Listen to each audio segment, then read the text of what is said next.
বাচ্চা দেওয়ার পরে যখন উলানে হালকা পাতলা লোড আসছিল, তখন তার এখান থেকে দুধ ডিরেক্ট পড়তো। মানে ধরেন বিকালবেলা আমি দহন করছি, রাত পার হয়েছে, রাত ৩টা-৪টা থেকে দুধ পড়া শুরু করতো। একদম আমার এই পুরা ফ্লোর ভাইসে একদম পিছনে যে ড্রেন আছে এটা একদম ভরে যাইতো দুধে। আনুমানিক ২ থেকে ১.৫ লিটার দুধ ওইখানে থাকতো। ওই গাভীটার একটা প্রবলেম হয়েছিল, সে যখন প্রেগনেন্ট ছিল তার উলানের মাথায় এরকম ৩টা মেজের মতন হয়েছিল, মানে আঁচিল। আমরা আঁচিল বলতে যাচ্ছি না, এরকম বড় বড় আঁচিল হয়েছিল। আপনারা ইতিপূর্বে আমার এই ফার্মের যে ভিডিও দেখেছেন, এখানে একটা কালো রঙের গাভী ছিল। এই কালো রঙের গাভীটা এখন নেই। দর্শক আসসালামু আলাইকুম, আমি আপনাদের সাথে আছি Ahsan Riyad. Dairy farm BD চ্যানেলের পক্ষ থেকে আপনাদের সকলকে জানাই আন্তরিক শুভেচ্ছা এবং মুবারকবাদ। দর্শক অত্যন্ত দুঃখের সহিত বলতে হচ্ছে, আপনারা ইতিপূর্বে আমার এই ফার্মের যে ভিডিও দেখেছেন, এখানে একটা কালো রঙের গাভী ছিল। এই কালো রঙের গাভীটা এখন নেই। কেন নেই সেই সম্পর্কে আজকে কথা বলবো, এবং কি এখানে নতুন যে গাভীটা দেখতেছেন আপনারা, এই যে বড় গাভীটা, এই গাভীটা কেন আসছে সেই সম্পর্কে কথা বলবো। সেই কালো গাভীটা 15 দিন, মানে বাচ্চা দেওয়ার 15 দিন পরেই তার 21 লিটার দুধ 2 বেলা আমি দহন করছি। মানে সকাল বিকাল মিলে 21 লিটার দহন করছি। তার আরো অনেক বেশি দুধ হতো, আনুমানিক 26 থেকে 27 লিটার পর্যন্ত দুধ দহন করা যেত এই ইলেকট্রেশনে। কিন্তু দুঃখের সহিত বলতে হচ্ছে, ওই গাভীটার একটা প্রবলেম হয়েছিল। সে যখন প্রেগনেন্ট ছিল তার উলানের মাথায় এরকম 3টা মেজের মতন হয়েছিল, মানে আঁচিল। আমরা আঁচিল বলতে যাচ্ছি না, এরকম বড় বড় আঁচিল হয়েছিল। এরকম হয়েছিল, হওয়ার পরে গাভীটা বাচ্চা দিছে। বাচ্চা দেওয়ার পরে যখন উলানে হালকা পাতলা লোড আসছিল, তখন তার এখান থেকে দুধ ডিরেক্ট পড়তো। মানে ধরেন বিকালবেলা আমি দহন করছি, রাত পার হয়েছে, রাত ৩টা-৪টা থেকে দুধ পড়া শুরু করতো। একদম আমার এই পুরা ফ্লোর ভাইসে একদম পিছনে যে ড্রেন আছে এটা একদম ভরে যাইতো দুধে। আনুমানিক ২ থেকে ১.৫ লিটার দুধ ওইখানে থাকতো। তো এরকম হইতে হইতে কি হয়েছে, একটা সময় যায় ওই গাভীটার দুধ থেকে ফ্লোরে ম্যাস্টাইটিস হয়ে গেছিল। তার একটা সাইড উলান, একটা কোয়ার্টার, পুরাটা একদম পাথরের মতন শক্ত হয়ে গেছিল। অনেক ট্রাই করছি, অনেক চেষ্টা করছি, এটা কোনোভাবে ভালো করতে পারি নাই। তারপর বাধ্য হয়ে এই গাভীটা আমার সেল দিয়ে দিতে হইলো। গাভীটার সাথে একটা বকনা বাছুর ছিল, বকনা বাছুরটা আছে আমার ফার্মের যে পাশে, তাকে আমি লালন পালন করতেছি। এর জন্যই দর্শক এই বাছুরটা দেখেন, এখনো ওর মায়ের জন্য কোনো কান্নাকাটি নাই, ওর কোনো কিছু মনেই নাই। ওর যে মা ছিল এটা ওর কোনো খেয়ালই নাই। ও একদম যেরকম আগে ছিল এখনো সেরকমই আছে। তার কারণ হলো দর্শক, সে দুধ খায় হলো ফিডারে। তার মার সাথে তার জন্মের পরে 1 ঘন্টা ছিল, এরপর তার সাথে কোনো সম্পর্কই নেই তার মায়ের সাথে। তার মায়েরও সেরকম কোনো ইয়া ছিল না। এর জন্যই বাছুরকে আলাদাভাবে গড়ে তুলতে হয়। তাতে কি হয়, আপনার গাভী বাই চান্স কোনো অ্যাক্সিডেন্ট হইলো বাচ্চার কোনো কষ্ট হবে না, আর বাচ্চার কোনো সমস্যা হলো গাভী তাতে উল্টাপাল্টা কিছু করবে না, দুধ দহন করতে দিবে। এর জন্যই বাছুরকে আলাদা আলাদা লালন করতে হয়, গাভীর থেকে আলাদা সেপারেট ভাবে। তো আপনারা শুনলেন আমার কষ্টের কথা, আমার যে লসটা হলো। এই রমজান মাসে দুধের এত সুন্দর দাম, আমরা কিন্তু সারা বছর এই দাম পাই না। এই সময় আমার একটা 25-26 লিটার দুধের গাভী নষ্ট হয়ে গেল, এবং কি আর্থিকভাবে আমি 1 লক্ষ 1.5 লক্ষ টাকার মতো ক্ষতিগ্রস্ত হলাম। সেই গাভীটা আমি শুধুমাত্র 3.5 লাখ টাকার গাভী আমি 1.5 লক্ষ টাকা, 1,55,000 টাকা বিক্রি করছি কসাইয়ের কাছে। কারণ ওই গাভীটা আমি কি করবো, আমি পারতাম অ্যান্টিবায়োটিক করে উলানটা সিস্টেম করে এখনো খামারের কাছে দিয়ে দিতে পারতাম, কিন্তু তাতে তার ভবিষ্যৎ অন্ধকার হতো, ভালো হতো না।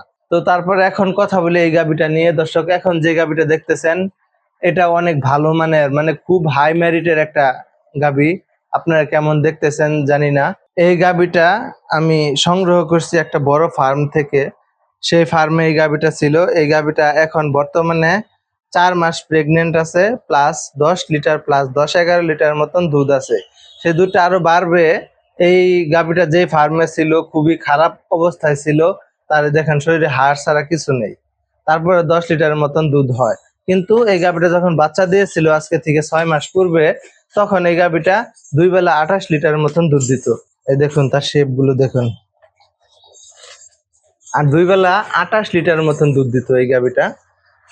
তো এই গাভীটার এপিমিরাল ফিভার হয়েছিল প্রেগনেন্ট অবস্থায়। যখন 1 মাস প্রেগনেন্ট ছিল তখন এপিমিরাল ফিভার হয়। গাভীটা একদম খারাপ অবস্থায় ছিল। তারপর খামারি, তার বাণিজ্যিক খামার, দুধ কম হলে সে গাভী বের করে দেয়, 20-এর নিচে আসলে ওই খামার থেকে গাভী বের করে দেয়। তা আমার এরকম একটা অবস্থা যে এখন একটা বাচ্চা সহ গাভী কেনার মতন আর্থিক অবস্থা আমার ছিল না, তাই অনেক কিছু চিন্তা ভাবনা করে এই গাভীটা আমি 2,08,000 টাকায় ক্রয় করি। অনেক বিগ সাইজের, 4 মাস প্রেগনেন্ট আছে, প্লাস 10 থেকে 12 লিটার দুধ আছে। এর দুধ বাড়তেছে, আমি যখন নিয়ে আসছিলাম তখন যা ছিল তার থেকে এখন 3 লিটার 4 লিটার আপ হয়েছে। মানে 5-6 দিনেই 3-4 লিটার মতন বাড়ছে, আরো বাড়বে। আর ফিজিক্স মানে শারীরিক যে অবস্থা, এটা অনেক উন্নতি হয়েছে। ইনশাল্লাহ আপনাদেরকে এই গাভীটা যখন বাচ্চা দিবে তার আগে একটা ভিডিও দিব, তখন আপনারা দেখতে পারবেন কি আমূল পরিমাণ পরিবর্তন তার ভিতরে আছে। এই গাভীটা কিন্তু ফ্রেমে পুরাটা আসতেছে না, দেখুন কি পরিমাণ বড়। এই দেখুন গাভীটা অনেক লম্বা, 11 ফিট প্লাস লম্বা হবে। উচ্চতা 5 ফিট 4 থেকে 6 এরকম হবে আনুমানিক। ক্যামেরা এটা তো একটা বোঝা যায় না।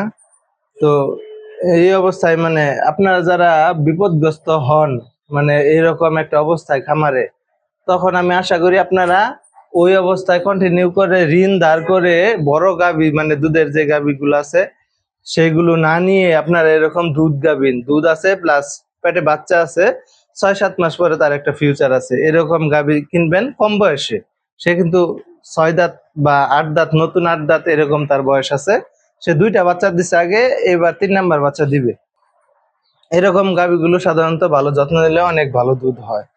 এই দেখুন তার শরীরে একদম হাড্ডি। এরকম থাকবেন ইনশাল্লাহ। আপনারা সকলে দোয়া করবেন। আপনাদেরকে দেখাবো আমি তার বাচ্চা দেওয়ার আগে কিরকম হয়। তার ট্রিটমেন্ট অলরেডি শুরু হয়ে গেছে।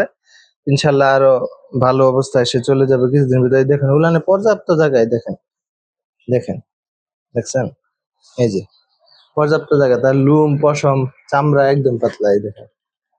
এই যে। তো দর্শক, আমার জন্য আপনারা সকলেই দোয়া করবেন। আমার যে ক্ষতিটা হলো এটা হয়তো বা আল্লাহর ইচ্ছা ছিল, মানে আমার আরো ভালো কিছু হবে, আমার খামারে ভালো কোনো গাভী আসবে, এরকম একটা আল্লাহর পক্ষ থেকেই হয়েছে। আমি এত হতাশ না। আপনারা আমার জন্য দোয়া করবেন, ইনশাল্লাহ এর পরবর্তীতে যা হবে ভালো হবে। দর্শক, এই পাশটাতে আমার ফার্মের আগের যে গরুগুলো ছিল সেগুলো এই যে দেখতেছেন। আর এই পাশে এই যে 2টা বকনা, এই যে আমার কালবাউস, আপনারা দেখেন তার কি অবস্থা কন্ডিশন এখন বর্তমানে। সে অনেক গ্রোথ আসছে তার, সে অনেক বড় হইতেছে। আর এই পাশটাতে আছে আমাদের শেফালির বকনা বাছুর, সে অনেক ভালো শেপে আছে। আর এই যে সুন্দরী, তার এখন 6 মাস চলতেছে। এই যে শেফালি, তারও 6 মাস চলতেছে, প্লাস 12 লিটার দুধ হচ্ছে। আর এই যে শেফালি, শেফালি দর্শক হিটে আসছে। ওকে আমরা সিমেন্স দিয়েছিলাম, তখন কনসেপ্ট করিনি। এখন আজকে আবার হিটে আসছে। ইনশাল্লাহ আবার কৃত্রিম প্রজনন করানো হবে। এই যে, আর যে কালো গাভীটা আমার বিক্রি করছিলাম তার বকনা বাছুর, এই যে সেও খুব ভালো জাতমানের একটা বকনা। দেখুন সে একদম প্রফুল্ল আছে, তার যে মা নাই বা এরকম কিছু সে কখনো ফিল করে না, তাকে আমরা ফিল করতে দেই না। সে এখনো 6-7 কেজির মতন দুধ খায়।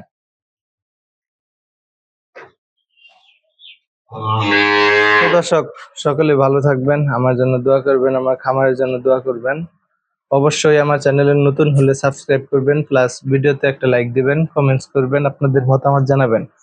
আর যারা পুরাতন আছেন সকলকে আন্তরিকভাবে ধন্যবাদ জানাচ্ছি। আল্লাহ হাফেজ।